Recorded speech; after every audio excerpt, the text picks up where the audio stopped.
President Donald Trump refused to release a statement on the 30th anniversary of the Tiananmen Square massacre because he didn't want to jeopardize his trade deal with China, according to John Bolton's new book. Trump refused to issue a White House statement. "That was 15 years ago," he said, inaccurately. "Who cares about it? I'm trying to make a deal. I don't want anything. And that was that," wrote Bolton, who served as his national security advisor for over a year. For similar reasons, Bolton said Trump was reluctant to speak out against China's crackdown on pro-democracy protesters in Hong Kong last summer. "I don't want to get involved, and we have human rights problems too," Trump said of the Hong Kong situation, per Bolton. In a 1990 interview with Playboy, Trump said China had showed the power of strength when its troops massacred hundreds, possibly thousands, of pro-democracy demonstrators in Tiananmen Square the year before. Visit Business Insider's homepage for more stories. President Donald Trump declined to make a statement on the 30th anniversary of the Tiananmen Square massacre, and showed little concern over the human rights abuses and anti-democratic moves that triggered massive protests in Hong Kong at the same time, because he was prioritizing a trade deal with China, according to John Bolton's upcoming book, The Room Where It Happened, a White House memoir. As police cracked down on pro-democracy protesters in Hong Kong last June, Trump was also in their midst of trade discussions with Beijing. In an essay adapted from his book published by the Wall Street Journal, Bolton wrote that Trump said it was a big deal when he learned 1.5 million people had demonstrated on behalf of democracy on a single day in Hong Kong. But Trump immediately added, "I don't want to get involved, and we have human rights problems too," Bolton wrote. "I hope Trump would see these Hong Kong developments as giving him leverage over China. I should have known better," Bolton added.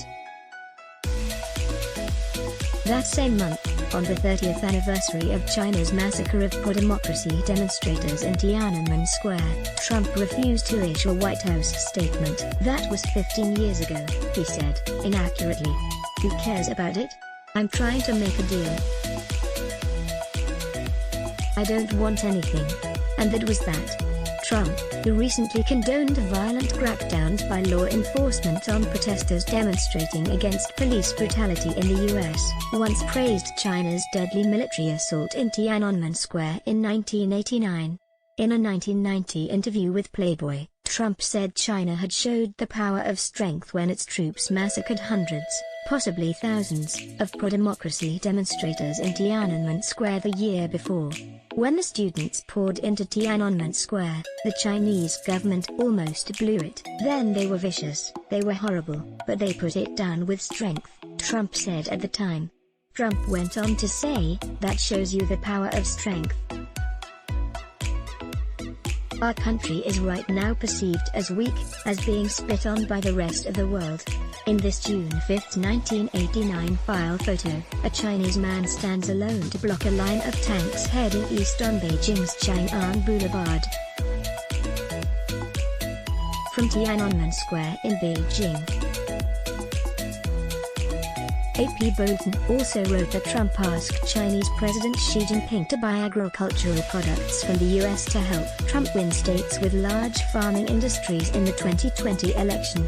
According to the book, Trump was pleading with Xi to ensure he'd win. He stressed the importance of farmers, and increased Chinese purchases of soybeans and wheat in the electoral outcome. The Trump administration is suing Bolton over the book, claiming it contains classified information. In their time since the 30th anniversary of the Tiananmen Square massacre last June, the Trump administration has taken a more hardline stance against China in relation to Hong Kong, and more generally. The coronavirus pandemic has led to rising tensions between Beijing and Washington, which some experts have warned represents the early stages of a new Cold War. Trump has blamed China for the virus. The first identified cases popped up in the Chinese city of Wuhan. Last month, Secretary of State Mike Pompeo announced that he had reported to Congress that Hong Kong is no longer autonomous from China, which could drastically alter the U.S. government's relationship with the city. The announcement came in response to a controversial national security law, unveiled by China's rubber-stamp legislature last month, bypassing Hong Kong's legislature and chief executive, which criminalizes sedition, secession, and foreign influence in the city. The Secretary of State appeared to signal the U.S. might end Hong Kong's special status, which would have enormous ramifications for its status as a global financial hub. The city is treated differently by Washington than mainland China when it comes to trade in other areas, Sonam Sheikh contributed, reporting. Let's block ads. Why? Show your love for him. Click the link in description. Thanks for watching.